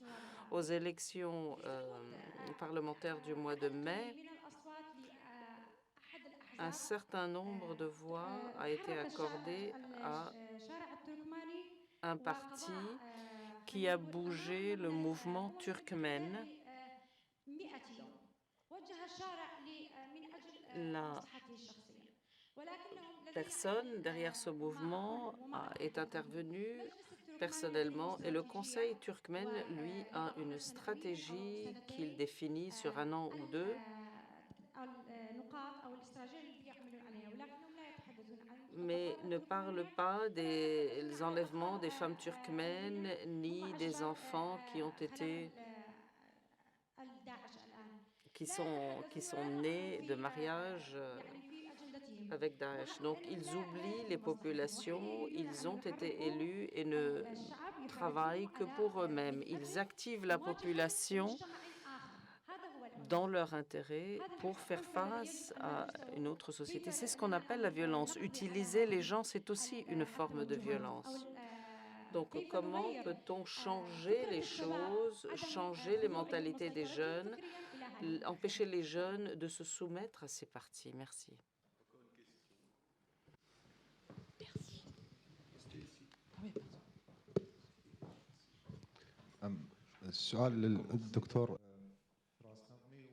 J'adresse ma question à Monsieur Narmi et à Madame El-Rachid. Pour ce qui est des questions de la société irakienne, vous avez parlé de problèmes psychologiques que connaît l'individu et qui sont similaires à ceux que rencontrent d'autres dans d'autres pays dans le monde. Des gens peuvent connaître des problèmes psychologiques, soit suite à la violence, soit à la violence sociale, ou à la violence à l'école, etc. Ce n'est pas un fait limité à l'Irak. Et Madame, vous avez parlé d'Al-Hajjaj et des autres origines de la violence en Irak. La violence est un sujet que l'on retrouve dans d'autres pays, mais quels sont les moyens qui poussent l'individu à adopter une nature non violente? La violence, elle, s'installe, elle n'est pas innée chez l'individu. La paix est plus ancienne que la guerre et le principe de paix est arrivé après toutes ces guerres. L'Irak a connu pendant de longues périodes de temps des guerres, de la violence internationale exercée contre l'Irak. Un effort de division de la société a été lancé et à ce jour, quand on parle à des personnalités diplomatiques ou politiques, ils ne considèrent pas que l'Irak est une unité, ils considèrent que c'est un pays parcellé. Et ils vous disent, il y a ici une ville chrétienne, là une ville yazidi, encore une autre pour les sunnites, les chiites, etc. Donc, comment traiter d'une telle situation? Les causes de cette violence ne sont pas simplement irako-irakiennes, elles viennent de l'extérieur et on juge les Irakiens parce qu'ils vivent là où ils sont. Je peux poser une question, Monsieur le Président. Il y a une limite de temps. Alors, allez-y quand même. Hein, c'est pas... J'ai senti que le Liban est le grand absent sur votre... et c'est pour cela que je vais profiter de cette occasion d'adresser une question concernant le Liban au président. Vous avez parlé qu'il n'y a pas eu, après la fin de la guerre au Liban, ni justice transitionnelle. Et en contrepartie, il y a eu une loi d'amnistie qui a permis à tous les leaders et les chefs de guerre d'entrer dans l'appareil de l'État. Et on a vu, après 30 ans, les conséquences désastreuses. Alors, est-ce qu'il y avait nous faisions face à un dilemme. Ou bien la stabilité égale l'amnistie, la loi de l'amnistie, ou bien l'instabilité pour pouvoir gagner la justice. Est-ce qu'il y a un troisième moyen, un troisième chemin? Merci. Alors, maintenant, je prends le pouvoir. Il n'y a pas d'autres questions. Nous demanderons d'abord à Mme Al-Rachid de répondre, puis à vous, monsieur, et enfin sur le Liban. Et s'il reste du temps, les autres peuvent répondre aussi. Alors, d'abord, sur la question sur la temporalité, est-ce que la violence suspend le temps, ou est-ce qu'elle... je veux dire, on peut y voir aussi un moyen de suspendre le temps, dans la mesure où les gens, dans un contexte violent, n'ont plus la possibilité de se projeter dans un avenir qui soit collectif ou individuel. Par exemple, tous les projets de vie, le projet des études, la carrière, le fait de fonder une famille, tous ces choix-là, en fait, sont suspendus à la violence et à son cycle, et sont tributaires de la violence. Mais parfois, la violence peut être aussi un accélérateur. Donc c'est là où elle a sa propre temporalité, elle impose aux sociétés sa propre temporalité. Donc c'est un peu... Mais c'est...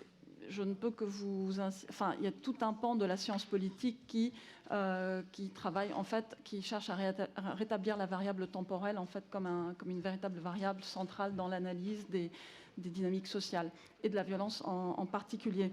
La répétition de la violence au sens de... Est-ce que ça s'inscrit dans la temporalité, la répétition? Alors, je ne suis pas vraiment adepte des... On peut s'amuser à identifier des cycles ou à construire des périodicités, mais encore une fois, chaque épisode de violence a sa propre temporalité, a sa propre énergie, ses propres ressorts, donc il est un peu difficile de périodiser, en fait, a posteriori. Oui, les historiens peuvent... mais c'est le travail des historiens et du professeur Henri Laurence en particulier que de chercher cette histoire faite de régularité. Oui, mais dans mon approche en tant que sociologue, enfin en tant que quelqu'un qui fait plutôt de la sociologie politique, c'est pas tellement mon obsession en fait. Sur la violence, son explication, effectivement, en 10 minutes, je ne vais pas vous donner tous les éléments explicatifs de la violence dans la société irakienne. Ça, je ne me risquerai pas à cet exercice-là, mais je pense qu'il est important de revenir sur la distinction faite par mon collègue Dr Fares, qui est il faut identifier les différents types de violences. Il y a une violence sociétale à l'intérieur des sociétés et il y a une violence politique. Je crois qu'il y a une violence individuelle, il faut la décomposer. Là encore une fois, j'ai parlé de violence au pluriel et non pas d'une violence qui se répéterait. Donc, dans le cas de l'Irak, la violence a été une ressource politique aux mains d'une classe de politiciens rentrés d'exil, pour la plupart ceux qui ont pris les commandes de l'État irakien après 2003. Ça a été une ressource de mobilisation, une ressource de création de bases sociales, de clientèle, de combattants. Et la ressource et la violence a été de pair avec la polarisation confessionnelle dans la société irakienne, à défaut d'autres projets sociétals. Je ne sais pas si ça vous semble convaincant. Vous avez parlé des Turkmènes d'Irak. Je pense qu'il est important là encore, quand on rentre un peu dans le détail des appartenances identitaires, il est important de garder à l'esprit que cette petite minorité en Irak est elle-même divisée, non seulement en plusieurs factions politiques, mais en deux camps que la guerre contre Daesh a déchirés. C'est-à-dire un camp, il y a des Turkmènes sunnites et il y a des Turkmènes chiites. Et effectivement, les Turkmènes sunnites, notamment des régions de l'ouest de Mossoul, de la ville de Tel Afar, ont massivement basculé dans le camp de Daesh. Non pas par réflexe pas uniquement par réflexe défense du sunnisme, mais aussi parce qu'il faut revenir en arrière, comprendre les racines de leur radicalisation qui remontent à 2003, au fait qu'ils étaient massivement incorporés sous l'ancien régime dans l'appareil de sécurité, la police notamment, et qu'après 2003, ils se sont retrouvés, bon nombre d'entre eux, en tout cas les notables, se sont retrouvés éradiqués au nom de la débarcification, et donc ils se sont retrouvés avec leur famille au chômage, exclus.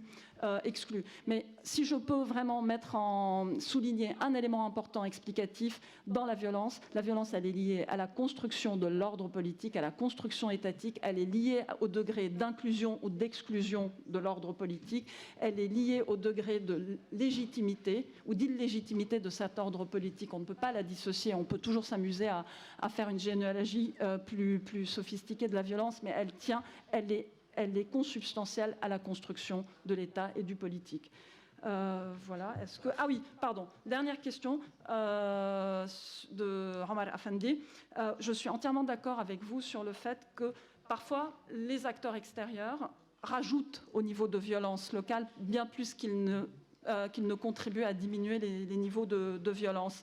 L'intervention extérieure dans des sociétés et des États effondrés, souvent, a des conséquences désastreuses. Lorsque, d'un côté, vous prétendez consolider les capacités institutionnelles de l'État irakien et que, de l'autre, vous embauchez, vous recrutez, vous formez et vous financez des milices, vous êtes en train d'ajouter un niveau supplémentaire de conflictualité et de violence à l'intérieur des sociétés que vous prétendez renforcer, dont vous prétendez renforcer la cohésion. Voilà, mais je suis entièrement d'accord avec vous sur le fait qu'il faut prendre en considération les conséquences des interférences extérieures, y compris celles qui se font au nom de la défense des minorités, au nom de la défense et au nom de la guerre contre le terrorisme. Voilà. D'abord le docteur Faris maintenant, et puis ensuite monsieur. Et puis Antoine. Mais des réponses brèves, parce que le temps passe. Je vais compléter là où ma collègue Loloua s'est arrêtée sur la violence. Il y a une théorie des sciences psychopolitiques qui s'appelle la théorie de la caisse. Si vous avez de belles pommes et que vous les mettez dans une dans une caisse où les pommes sont pourries, la pomme va pourrir. Ça s'applique à la violence. Le pacifiste que vous mettez dans un environnement violent peut devenir violent lui-même. Et c'est une question qui a été étudiée en détail dans les sciences sociales, dans les sciences sociopolitiques. Il y a énormément de chiffres, de statistiques et d'études là-dessus. Aujourd'hui, ce qui se passe au Moyen-Orient, j'appelle ça la caisse. Le Moyen-Orient a été mis dans une caisse donnée, une caisse qui a des bases politiques, culturelles, religieuses, et économiques, géopolitiques spécifiques. Cette caisse produit de la violence. On ne regarde pas les intentions des individus. Étaient-ils violents au départ, de naissance?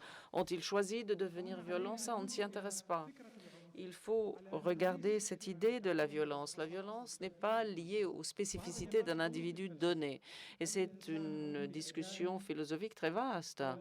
L'homme est-il agressif par nature, comme le dit Freud, ou bien est-ce que l'homme est une page blanche sur laquelle on écrit ce qu'on veut? Donc nous devons nous éloigner de la philosophie et parler des sciences sociales. On met les gens dans un contexte, dans un environnement donné. Et cette situation peut transformer l'homme du jour au lendemain, comme l'a dit mon collègue, d'un homme pacifiste à un homme violent. L'homme, dans son foyer, est pacifiste, mais se rend à la guerre, tue des gens et revient chez lui pour s'occuper de ses enfants. Il est doux, tendre, même avec les animaux. Mais 1 heure plus tard, il peut reprendre les armes tout en étant équilibré. Ce qui se passe en Irak, en Syrie, au Liban, en Libye et ailleurs dans l'ensemble du Moyen-Orient. Et même si l'on regarde l'humanité tout entière, on est lié à un contexte, à une situation donnée. les comportements des gens sont liés à leur environnement, d'où violence. Et on peut parler de guerre civile, de l'économie de guerre civile. L'Irak en est un exemple. Il y a d'énormes bénéfices à faire dans le cadre d'une guerre civile, avant Daesh ou depuis Daesh ou pendant Daesh. Il y a des montants phénoménaux qui sont blanchis dans de telles situations, qui sont transférés vers des paradis en échange des souffrances, des divisions, des morts et des blessures. Il y a encore d'autres qui disent que c'est lié à une identité. Ces identités dans l'histoire ont été incitées l'une contre l'autre, sunnites contre chiites, musulmans contre chrétiens. D'autres disent que c'est lié à des privations, l'accroissement du niveau de pauvreté dans cette région, la baisse du niveau d'enseignement a mis les gens dans un état d'évolution moindre par rapport aux autres. Mais toutes ces choses ne peuvent être décrites rapidement. On ne peut donner un avis définitif ou même un avis partiel rapidement. Voilà le contexte global.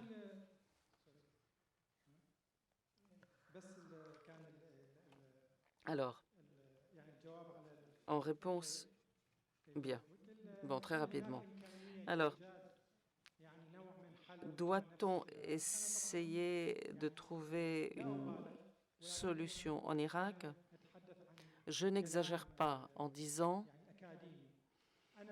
que d'un point de vue purement académique, je suis un des défenseurs de ceux qui pensent qu'il faut donner une portée au terrain. Il faut faire des recensements sur le terrain, des recensements qui nous permettront de voir quelles sont les maladies psychologiques, individuelles et sociétales. Il faut faire la différence entre les souffrances individuelles et les souffrances de la société. Et sur base de ces analyses, nous pourrons faire des propositions. Le traitement ne passe pas nécessairement par un psy, mais par des programmes scolaires nouveaux, par l'utilisation de l'art, ou par l'adoption de nouvelles législations. Donc il y a des moyens de résoudre ces problèmes. Il y a aussi la question des minorités et des majorités en Irak. Nous devons les étudier d'un point de vue académique. Quels sont les stéréotypes qui existent quant à ces groupements? Donc voilà ce dont nous avons besoin également. Nous avons enfin besoin d'une commission des minorités qui s'intéresse aux aspects législatifs, culturels, constitutionnels et autres, qui travaillent dans une période de temps limitée pour reconnaître les droits des minorités. Merci de votre attention. Merci, Monsieur le Président. Oh, oui. Juste pour dire deux choses rapidement, très rapidement. D'abord, pour répondre à Madame, ou en partie à sa question, moi, dans mon intervention, j'ai évité de demander l'aide extérieure parce que les Syriens ont payé le prix le plus cher de leur histoire en demandant l'aide extérieure. Et moi, je félicite le peuple algérien et je pense qu'il faut se protéger de toute aide extérieure parce qu'elle est destructive, l'aide extérieure, notamment des pays du monde dit libre. Pour dire aussi une autre observation, depuis ce matin, j'ai entendu parler de nos sociétés avant les années 2000 comme si c'était des sociétés très homogènes, tout le monde s'adorait, il n'y avait pas de problème interreligieux, tout se passait très bien. C'est faux. On a eu la guerre 1860, on a eu la guerre libanaise, on a eu plusieurs antagonismes entre les religions, entre les communautés, depuis l'Empire ottoman et voire même avant. Mais on était hypocrites. Nous étions tous hypocrites. Et je suis désolé, je parle devant des religieux. Surtout nos religieux étaient hypocrites. Ils s'embrassaient pendant les fêtes religieuses, pendant que leur communauté se détestait, s'entretuaient, refusaient de faire des affaires ensemble, refusaient de se marier ensemble, refusaient de dire Allah irhamo pour un chrétien en Syrie. Moi, je l'ai entendu à l'école. Il ne faut pas dire que Dieu le bénit pour si c'était un mort chrétien. Nous étions à l'école, j'étais chez les frères maristes, je suis musulman. On savait qui était musulman, qui était chrétien. Ils nous poussaient à se détester tous. Tous étaient responsables, les dirigeants et les religieux de tous bords. Merci. Rapidement, Antoine Garapon, et après, comme l'heure du déjeuner ne se négocie pas, la différence de... Comment ? Jusqu'à 13h, oui. Bon, oui. Très bien. Non, mais très rapidement sur le Liban. Bien sûr qu'il n'y avait pas le choix et que je crois que les Libanais ont fait le bon choix, le choix de Taïf, de la stabilité. Alors, une première observation, il y a des cycles de la mémoire. C'est-à-dire qu'il est faux de croire que la mémoire peut intervenir immédiatement après les crimes et la violence. En fait, on étudie de plus en plus finement ces cycles de la mémoire. Quelle solution ? Quelle troisième solution ? Alors, c'est pas tout à fait exact, parce qu'il y a eu la loi de 2006 au Liban, la loi de 2006 pour des réconciliations, je crois, qui a été appliquée dans le Chouf, et exclusivement dans certaines parties du Chouf. Alors, je dirais préserver l'épreuve, mobiliser la tradition. Je fais référence aux travaux de Aïda Kanafani-Zahar, qui a travaillé sur la manière dont très localement et très spontanément, des communautés mobilisaient un commun traditionnel qui permettait de faire des choses. Je crois plus aux initiatives locales. Et je pense à cette belle expression de Ricoeur dans la mémoire, l'histoire, l'oubli, où Ricoeur parle de l'incognito du pardon. C'est-à-dire un pardon qui ne s'exprime pas, mais qui se vit et qui se consolide. Avec une exception pour le Liban, comme partout, mais qui est quand même majeure, celle des disparus. Les disparus, le temps n'a pas le même sens pour une famille de disparus que pour une famille qui a été torturée ou violentée, parce qu'il y a cette torture spécifique de la disparition et de l'absence. Et je crois que la seule chose qui ne peut pas attendre et qui doit être faite, indépendamment peut-être d'ailleurs des poursuites judiciaires, c'est de savoir qu'est-ce que sont devenus les corps, où se trouvent les personnes disparues. Merci. Est-ce que quelqu'un veut intervenir là ? Non ? Eh bien, dans ce cas, nous allons conclure, si vous permettez. Oui, allez-y. Deux, trois choses pratiques à vous dire avant de vous séparer. On me dit que vous gardiez vos écouteurs, que vous ne les rendiez pas. Enfin, sauf si vous partez définitivement, gardez vos écouteurs pour l'après-midi. Nous recommençons à 2h30. Qu'est-ce que vous m'avez dit d'autre ? Ah oui, pour les intervenants, il y a un déjeuner qui est prévu, qui a lieu donc au restaurant qui s'appelle l'Invité. Vous prenez, c'est la rue qui descend sous les escaliers du Collège de France, hein, et c'est le premier coin, donc c'est vraiment à 50 mètres du collège. Hein. Vous descendez la rue Thénard, et c'est le premier coin. Vous y allez ensemble pour les intervenants. Et oui, un mot sur le programme Pause, puisque vous l'avez signalé. Le programme Pause, c'est un programme qui est géré par le Collège de France et c'est un programme d'accueil d'enseignants et de chercheurs qui viennent des zones soumises à ces violences dont nous avons parlé. Et nous avons dans le programme d'aujourd'hui 3 chercheurs qui ont bénéficié de ce programme Pause. Nous avons eu Omar Mohamed ce matin, Ali Hamdan aujourd'hui, donc qui ont été accueillis des établissements universitaires français, et Nawal Al-Ala, qui parlera cet après-midi, qui a aussi bénéficié de ce programme Pause. Dernier point, il y a des petites brochures en anglais sur le Collège de France, si vous voulez savoir ce qu'est le Collège de France, elles sont là, prenez-les.